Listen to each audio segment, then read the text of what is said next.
Hello friends, आइए आज हम इस ट्यूटोरियल में सेल्स रिटर्न करना सीखते हैं। अब सपोज किसी कस्टमर ने हमसे प्रोडक्ट्स परचेज किए हैं और जिस कस्टमर ने हमसे प्रोडक्ट्स परचेज किए हैं उस कस्टमर के लिए हम यहाँ पर सेल बिल क्रिएट कर रहे हैं। जैसा कि आप यहाँ पर देख सकते हैं, आप देख सकते हैं कि जो सेल बिल हम यहाँ पर क्रिएट कर रहे हैं वो हम आहूजा मेडिसिन सेंटर के लिए क्रिएट कर रहे हैं और साथ ही आप यहाँ पर नीचे देख सकते हैं कि इस कस्टमर ने जो हमसे प्रोडक्ट परचेज किए हैं उसका अमाउंट है 840.25।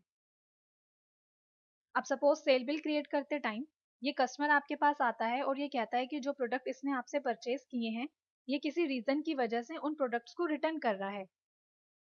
तो आइए देखते हैं कि जब हम सेल बिल क्रिएट कर रहे होते हैं और सेल बिल क्रिएट करते टाइम ही उन प्रोडक्ट्स की रिटर्न लेके उन्हें प्रोडक्ट्स के अमाउंट में किस तरह से एडजस्ट करते हैं। तो आइए देखते हैं कि जब हम सेल बिल क्रिएट कर रहे होते हैं और सेल बिल क्रिएट करते टाइम ही अगर हमें उन प्रोडक्ट्स की रिटर्न लेके उन प्रोडक्ट्स का जो अमाउंट है उन्हें कैसे एडजस्ट करते हैं। तो अब हमें जो है यहाँ पर जिन प्रोडक्ट्स की रिटर्न लेनी है उसे हम यहीं पर ही ऐड करना चाहते हैं। तो उसके लिए हम यहाँ पर कीबोर्ड से एस्ट्रिक की को प्रेस करते हैं। जैसे आप यहाँ पर एस्ट्रिक की प्रेस करते हैं आप देख सकते हैं लेफ्ट हैंड साइड में आपको यहाँ पर ये ड्रॉप डाउन बटन मिलता है और जैसे हम यहाँ पर इस ड्रॉप डाउन बटन पर क्लिक करते हैं आप देख सकते हैं आपको यहाँ पर और भी ऑप्शंस मिलते हैं like cell return MRP, breakage expiry MRP, breakage expiry MRP with text. तो इस तरह से आपको यहाँ पर काफी सारे ऑप्शंस मिलते हैं। तो जो भी ऑप्शन आप यहाँ से चूज करना चाहते हैं वो आप यहाँ से कर सकते हैं। अभी हम यहाँ पर जो है सेल्स रिटर्न कर रहे हैं तो हम यहाँ से चूज करते हैं cell return. Cell return choose करने के बाद अब हम यहाँ पर एंटर की प्रेस करते हैं। अगेन हम यहाँ पर एंटर की प्रेस करते हैं। देन अब हम यहाँ से उस प्रोडक्ट को चूज करेंगे जिस प्रोडक्ट की हमें रिटर्न आई है। हम यहाँ से चूज कर रहे हैं Corex cough syrup 100 ml। Then enter key press करते हैं। अगेन एंटर की प्रेस करते हैं।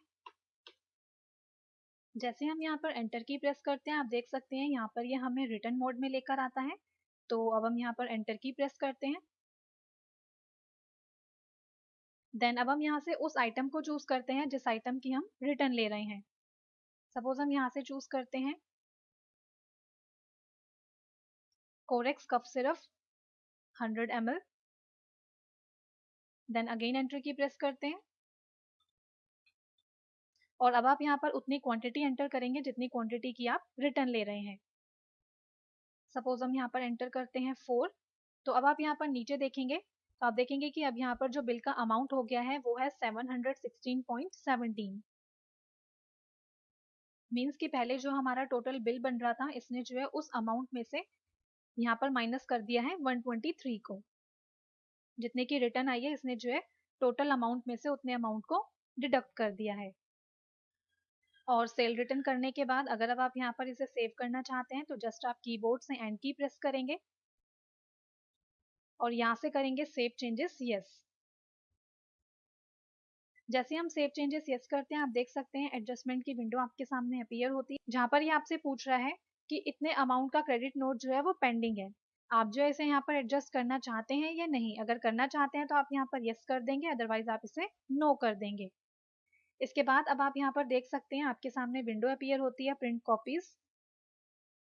अब सपोज अगर आप यहाँ पर इस बिल का प्रीव्यू देखना चाहते हैं, प्रीव्यू देखने के लिए आप यहाँ पर जो है कीबोर्ड से एफ की प्रेस करेंगे। जैसे हम यहाँ पर एफ की प्रेस करते हैं आप देख सकते हैं यहाँ पर इसने जो है हमें उस बिल का प्रीव्यू डिस्प्ले किया है। इसके बाद अगर आप यहाँ पर प्रीव्यू मोड से बाहर आना चाहते हैं तो आप कीबोर्ड से एस्केप की प्रेस करेंगे, देन एंटर की प्रेस करेंगे। तो इस तरह से आपने इस ट्यूटोरियल में देखा कि सेल बिल क्रिएट करते टाइम हम किस तरह से सेल्स रिटर्न लेते हैं। Thank you.